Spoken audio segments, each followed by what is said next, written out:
hanya orang yang bisa melihat. Dia tidak bisa melihat luka di belakangnya. Ada beberapa tempat rehabilitasi.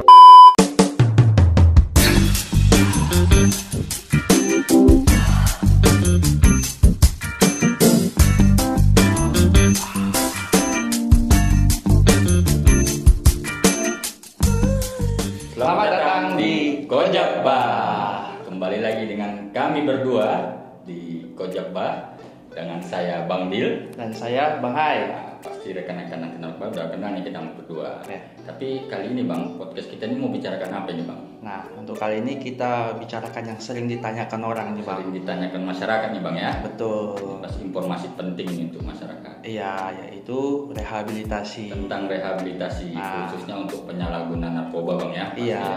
Tapi tentunya Bang nggak mungkin nih kita dua nih yang bahas nih. Nah betul, kan sudah kita bilang kemarin di podcast sebelumnya, akhirnya di sini. Ya. Kalau ada bangku kosong berarti kita kedatangan tamu nih Pak. Betul gitu. Tamu ini narasumber kali ini itu khusus yang ya tahu lah sebelum tentang rehabilitasi nih Bang ya. Membidangi tentang rehabilitasi. Membidangi tentang rehabilitasi. Jadi langsung aja nih Bang ya. Oke. Kita tampilkan ini dia. Nah ini dia Bang, narasumber yang kita bicarakan tadi. Iya betul. Tapi mungkin sobat-sobat narkoba belum kenal nih. Iya. Jadi kenalan dulu lah kita. Ya boleh. Oke. Silakan. Saya Yudi. Panggilannya sih sehari-hari panggil Yudi juga ya. Yudi. Kalau sebelum menjabat sebagai, sekarang saya ini sebagai konselor di sini. Konselor di sini. Tahun yang lalu saya menjabat sebagai kasih rehabilitasi di kepala seksi. Kepala seksi ya, kepala seksi di BNK Asahan. Ya. Jadi kami ini manggilnya abang, bapak atau mas atau? Kalau lebih mudah abang kayaknya. Abang aja. Boleh. Oke. Jadi Bang Hai, Bang Dil, Bang Yu. Bang Yu. Ya. Bisa. Jadi itu sobat-sobat narkoba berarti sudah kenal. Ini Bang Yudi dulu sebelumnya sebagai kepala seksi rehabilitasi dan sekarang menjadi konselor adiksi muda. Iya, ini yang di BNK Asahan. Di BNN Kabupaten Asahan. Ini yang paling tampan Bang untuk di BNK Asahan ini, Bang Yudi ini. Iya, dengan standar. Tapi kayaknya masih kalah tampan sama. Tapi dengar Bang Hai, standar ketampanan BNK Asahan itu sama Pak Yudi. Pak Yudi gitu ya.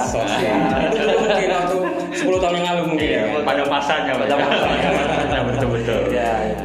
Tema kita kali ini Bang Yud ini tentang rehabilitasi. Ini rehabilitasi ini banyak ditanyakan oleh masyarakat ini, termasuk gimana caranya dan artinya segala macamnya lah. Jadi untuk yang pertama ini tanyanya apa sih itu rehabilitasi Bang Yud? Nah rehabilitasi itu kan sebenarnya punya arti luas. Ada beberapa yang memakai istilah rehabilitasi. Seperti contohnya kalau lihat terkait masalah hukum ada minta agar namanya direhabilitasi, dipulihkan. Nah sekarang kan kita bicara terkait dalam konteks rehabilitasi adiksi narkotika. Jadi rehabilitasi untuk adiksi agar penyalahguna atau pecandu atau korban penyalahguna ini bisa memulihkan, mengembalikan dari keadaan semula yang kecanduan menjadi tidak kecanduan lagi. Berarti ini sobat-sobat narkoba, intinya rehabilitasi adiksi itu adalah mengembalikan kondisi si penyalahguna narkoba ini. Memulihkan. Iya, memulihkan kondisi penyalahguna yang awalnya dia memakai atau kecanduan menjadi tidak kecanduan. Benar. Nah, itu. Jadi sobat-sobat narkoba, jadi itu definisi rehabilitasi adiksi. Karena rehabilitasi sendiri karena rehabilitasi itu banyak istilah yang menggunakan bahasa rehabilitasi. Iya. Jadi kalau untuk rehabilitasi sendiri kalau rumah rehabilitasi renovasi. Kalau rumah renovasi. Tapi saya Bang bilang kan rehab rumah Bang. Rehab rumah ya. Iya kan umumnya juga orang kadang bilang merenovasi itu merehabilitasi rumah sama juga itu ya istilah rehab ya kan. Kalau di sini kita ngomongnya seperti itu Bang. Rehab rumah. Saranin ya. Kalau saya gitu mau ngapain kau? Mau rehab rumah. Gitu. Jarang tuh pakai renovasi. Kalau rumah kita rehab itu kan kondisinya kan udah ini nih. Udah tidak baik. Jadi direhab menjadi lebih baik gitu. Tapi bisa jadi kalau rehab yang dibilang Bang Hai tadi, ya kondisinya masih baik, cuma dia ingin membesarkan yang rehab juga. Iya kan? Padahal masih bagus, cuma karena ingin dibesarkan atau dirubah. Karena mungkin uangnya juga banyak. kemarin dengan Karim, Mbak, ya duit tidak hanya bisa membuat bahagia, tapi kadang-kadang duit bisa buat bahagia dia. Itu ya, jadi sobat narkoba, jadi rehabilitasi itu secara bahasa itu bisa diartikan memulihkan ya, pemulihannya. Ya. Jadi kalau spesifik ke adiksi itu memulihkan si pecandu dari kecanduan dan menjadi tidak kecanduan. Dan waktunya memang tidak bisa sebentar itu ya untuk pemulihan. Panjang, butuh waktu yang panjang. Apalagi kalau dia sudah ketergantungan, sudah pemakaiannya sudah lama, itu butuh waktu yang panjang. Iya. Nah, jadi Bang Yud, untuk dasar hukum rehabilitasi ini sendiri itu kira-kira kalau boleh tahu apa? Nah, kita kalau bicara dasar hukum, kita kembali ke Undang-Undang Narkotika Nomor 35 Tahun 2009. Ya, itu di pasal 54 itu menyatakan dengan jelas bahwasanya pecandu narkotika dan korban penyalahguna narkotika wajib direhabilitasi. Termasuk dia kalau ada tindak pidananya, tetapi dia juga sebagai pengguna, dia wajib juga direhabilitasi. Wajib, karena itu hak kita sebagai warga negara, karena kita penyalahguna, pecandu atau korban itu wajib direhabilitasi. Itu jadi sobat-sobat narkoba, berdasarkan hukum Undang-Undang Dasar Nomor 35 itu, walaupun dia juga terkena tindak pidana narkoba, tapi dia juga pecandu, dia juga wajib menjalani rehabilitasi. Benar. Tapi nanti terkait hukum nanti kita ada segmen selanjutnya ya. Iya. Jadi itu kalau terkait hukum ada yang lebih kompeten lah, lebih jawabnya. Jadi sobat-sobat anti narkoba, sobat-sobat kojabah itu. Jadi untuk rehabilitasi sendiri ini juga ada dasar hukumnya. Benar. Jadi tidak bisa kita anggap sepele. Jadi kan masyarakat tuh sukanya apa sih dasar hukumnya kalau harus direhab orang ini pecandu-pecandu ini kan betul. Apa gitu kan ya, sama juga seperti kesehatan ya. Iya, berhak mendapatkan layanan kesehatan termasuk rehabilitasi tersebut tadi ya. Iya. Tuh. Ya, nih yang selanjutnya nih Bang Yud. Oke. Gimana sih cara, misalnya nih ada nih keluarga kami atau keluarga sobat narkoba kena nih narkoba, gimana sih cara mengajarnya supaya dia, ada nggak tips dan trik tersendiri supaya bisa ngajak ya, kita bilang itu pasien atau klien lah ya, supaya dia mau tuh rehab ke kita gitu atau menjalani rehabilitasi penyalahguna gitu. Kalau ini pertanyaan ini memang agak gimana ya, saya bilang sulit sih tidak, cuman menurut pengalaman kami yang menangani rehabilitasi di BNNK Asahan, jarang sebenarnya yang kalau penyalahguna itu atau pecandu itu mau diajak baik-baik, mau melaporkan dirinya, mau dengan sendiri berobat untuk direhab. Kalau bahasa beratnya voluntary nih ya. Voluntary itu bahasa kerennya voluntary. Cuman kalau kita ya istilahnya bersedia dengan sendiri lah, dengan sukarela itu. Nah, kalau selama ini yang kita rehab itu harus ada intervensi. Baik intervensi orang tua, keluarga, kawan dekat juga bisa mempengaruhi calon klien kita ini. Karena kalau kita berharap dia mau dengan sukarela sendiri, kayaknya masih karena gini, dia beranggapan bahwasanya dia baik-baik aja. Tidak ada dia memakai dengan uang dia sendiri, dia tidak mengganggu orang lain, jadi dia menganggap semua itu baik-baik aja, masih fine aja, dia tidak ada masalah dengan orang lain karena tidak merugikan orang lain. Hakku dong. Benar. Selama dia nggak merasa dirinya sakit, mungkin dia masih anggap benar ya.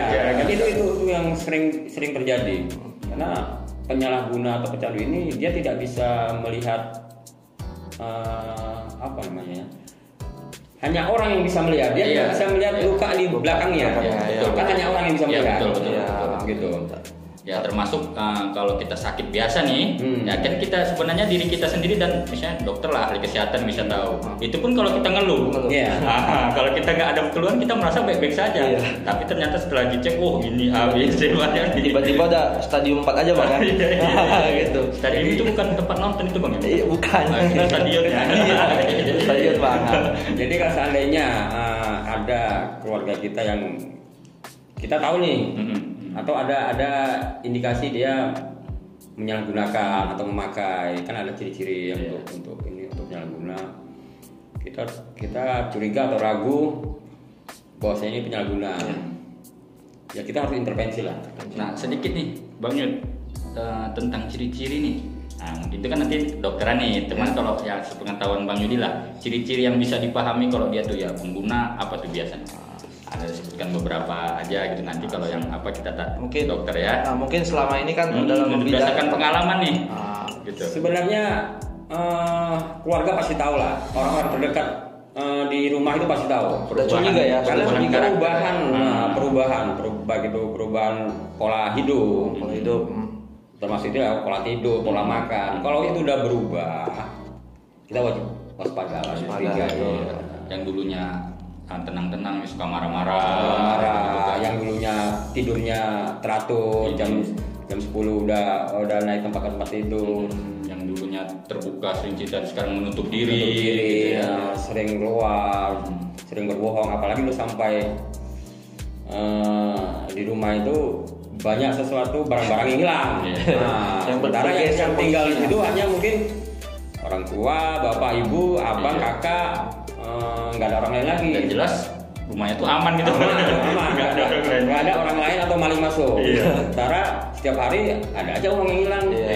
Baik itu kecil maupun besar, tapi kan itu sudah merupakan indikator bahwasanya dia ke arah sana ya, ke arah penyalahguna ya. Nah itu sobat-sobat anti narkoba, para orang tua dan para semua yang di keluarga itu, jadi itu ciri-ciri yang paling mudah saja itu perubahan perilaku ya tadi kami sebutkan itu. Jadi ya sudah bisa kita konsultasi ke kita ya untuk rehabilitasi. Iya betul. Kalau udah ada indikasi seperti yang saya sebutkan tadi, ya silakan lah masyarakat, orang tua, itu abangnya atau kakaknya, silakan ke BNN untuk konsultasi bagaimana untuk menindaklanjuti supaya bisa direhabilitasi. Jadi terkait pertanyaan tadi tentang bagaimana, tapi kebanyakan memang intervensi ya.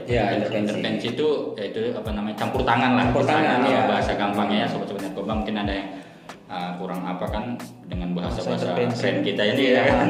Jadi intervensi itu ya campur tangan lah, itu baik dari orang tua, istri, suami, anak dan itu yang terdekat lah keluarga berarti Pak Yud ya. Iya benar. Tapi selama ini dengan cara yang itu syukurnya berhasil ya. Alhamdulillah ya berhasil. Hanya saja yang perlu kita waspadai, kita tindak lanjuti setelah menjalani rehabilitasi. Itu yang harus kita benar-benar kita pasca rehab ya. Pasca rehabilitasi itu setelah dia menjalani program rehab, kembali ke masyarakat, kembali ke keluarga, itu harus tetap kita pantau. Kontrol ya. Jangan sampai dia kembali menggunakan ya. Nah ini selanjutnya lagi Bang Yud, sering juga nih saya ditanya-tanya juga nih Bang sama kawan-kawan, keluarga kan, karena kebetulan saya kerja di BNN. Nah itu yang bertanya gini, mereka ini mengeluh nih karena ini masyarakat ini masih awam nih terhadap rehabilitasi ini. Mereka masih berpikir aduh rehabilitasi ini mahal gitu kan. Jadi masyarakat udah nggak mau rehabilitasi. Padahal anaknya ini mungkin sudah parah gitu kan tingkat penggunaannya itu kan. Padahal nih kebanyakannya para pecandu ini kan korban itu kan jatuhnya kepada masyarakatnya menengah ke bawah ini. Iya, kebanyakan memang yang seperti itu. Nah, jadi untuk pembiayaan rehabilitasi nih di lingkungan BNN nih, Bang Yud ya, kira-kira tuh bagaimana tuh? Kalau kita bicara tentang status dari penyalahguna ini sebenarnya sih tidak hanya menyerang kalangan menengah ke bawah ya. Semua kita bisa lihatlah di infotainment atau di yang seperti kita bahas kemarin yang selebriti itu mereka ya tingkat ekonominya menengah ke atas kan. Iya betul. Bahkan ada anak pengusaha, anak pejabat, mereka tingkat ekonominya menengah ke atas gitu. Jadi kalau bicara tentang penyalahguna ini kita harus secara general tidak bisa kita pilah-pilah nih. Dia menengah ke bawah atau menengah ke atas gitu. Iya. Tapi memang yang paling banyak itu memang berapa biayanya. Nah itu Bang Yudi. Nah itu masalahnya sekarang masyarakat. Kalau dia tingkat menengah ke atas itu mereka mungkin tidak masalah dengan biaya ya. Mau berobat kemana aja bisa, mau direhab di mana aja bisa, karena tempat rehabilitasi itu ada yang juga yang kelasnya ini standar, ada yang menengah, ada yang ini untuk ekspatriat misalnya gitu, ada juga itu. Ada yang VIP-nya lah, ya. Ya, semua fasilitas lengkap, mau apa aja kita bisa di situ. Iya. Tapi itu kayaknya bukan milik pemerintah ya? Bukan ya. Kalau milik pemerintah, khususnya BNN itu ada di ada 6 kalau nggak salah. Ada 6 di Indonesia. Di Indonesia ya. Termasuk salah satunya di Sumatera Utara kita. Sumatera Utara, ya. Bangga nih di Sumatera Utara ada tempat rehabilitasi oleh BNN. Karena kita bang penyumbang nomor 1 di Sumut ini untuk angka prevalensi. Iya benar. Malah hasil survei ya 2021 kemarin. Iya. Kita naik lagi. Iya, kita angka prevalensi naik berapa persen? 3% kalau nggak salah ya. 3% ya. 0,3%. 0,3%. Kita nomor 1 masih juara Satu, masih kita juara juara bertahan. Kalau prestasi jangan sampai kendor, tapi itu bukan prestasi nih, Bang. Iya. Tapi terkait juga bang dengan cerita yang kemarin, apakah karena kelihatan angka prevalensi itu naik, apakah kita kerja sudah itu baik? Ya, betul, Bang.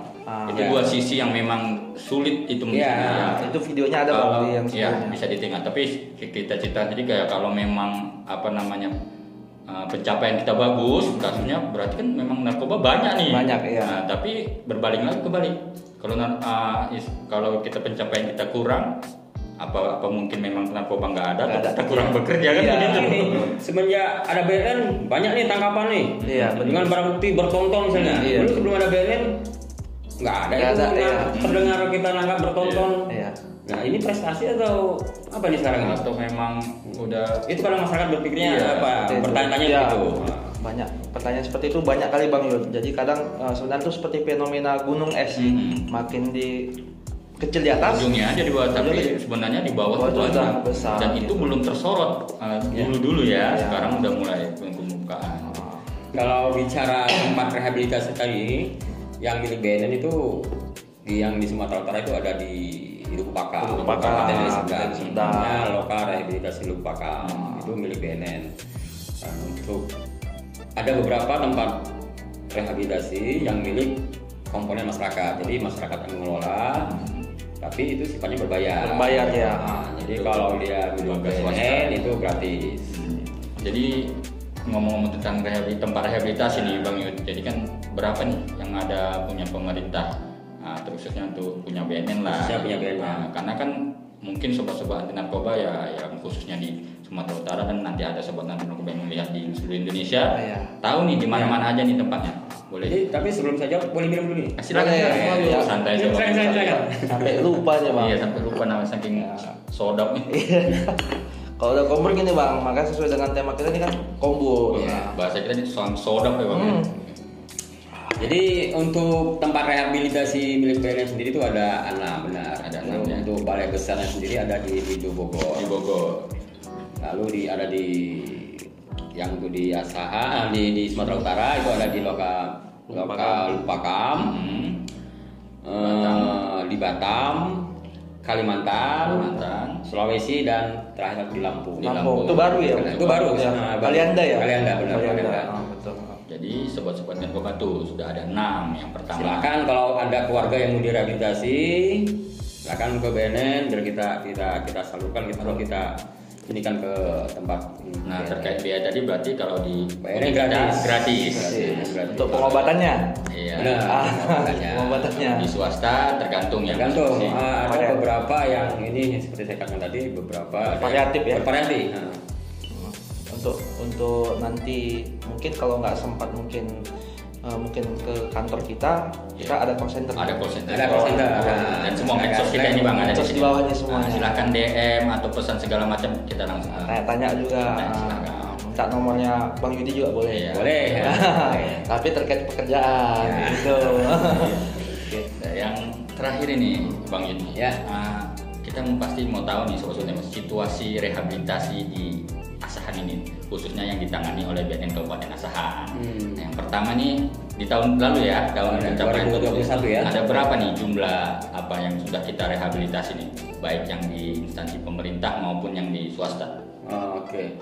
Untuk klien yang sudah kita rehabilitasi itu ada gini. Rehabilitasi itu kan ada 2 nih. Ada yang rawat jalan, ada yang rawat inap. Nah, untuk rawat jalan sendiri itu kita punya klinik nih di Banyukasan.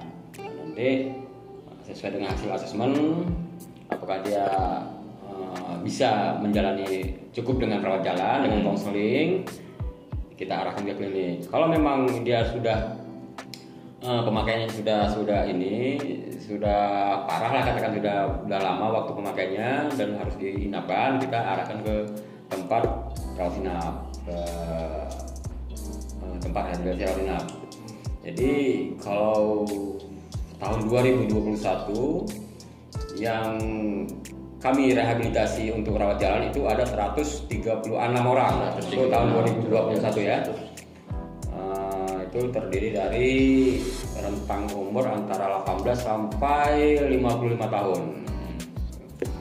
Dan untuk rawat inap ada 28 orang. 28 orang itu kita kirim ke berbagai tempat rehabilitasi, termasuk salah satunya ke tempat yang milik BNN di Loka Pakam, dan sebagian lagi di tempat komponen masyarakat, tempat rehabilitasi komponen masyarakat yang berbayar tadi ya. Yang berbayar ada di Medan, ada di Batam. Enggak, itu kalau yang di Batam tempat BNN. Ada yang di Brastagi, Sibulangit, ada yang di Binjai, di Pancur Batu, ada beberapa di KM yang kita ada banyak juga nih Bang. Banyak kalau tempat rehabilitasi komponen masyarakat ada beberapa lah di Sumatera Utara. Tinggal pilih kita mana yang ini. Itu sobat-sobat narkoba, jadi jangan ragu, di Sumatera Utara ini banyak tempat. Kita pun nanti Bang buat juga Bang. Iya. Bisa. Nanti kita buat namanya Kojek Bang. Dengan tingginya prevalensi di Sumatera Utara, Asahan khususnya. Kita juga udah punya nih di Asahan tempat rehabilitasi. Gitu. Ya kita kirim juga waktu itu kemarin tahun 2021 yang untuk rawat inap ke tempat rehabilitasi komponen masyarakat yang ada di Asahan. Itu ada di yang kalau biasa di Desa Seslo Timur, Kecamatan Bupane. Itu ada klinik amanah. Punyanya Dr. Junaidi kalau tidak salah ya. Nah, itu dia direkturnya. Iya gitu. Jadi gini nih Bang Yud, jadi kan tentang rehabilitasi tadi kan ada dua nih, rawat jalan sama rawat inap. Ini maksudnya apa nih? Apa rawat jalan rawat sambil jalan-jalan? Oh iya. Sambil menginap gitu ya. Sedikit sih tentang apa namanya kegiatan yang dilakukan di kedua. Rehabilitasi rawat jalan itu adanya di klinik BNN Asahan. Klinik pertama kita. Pertama BNN Asahan.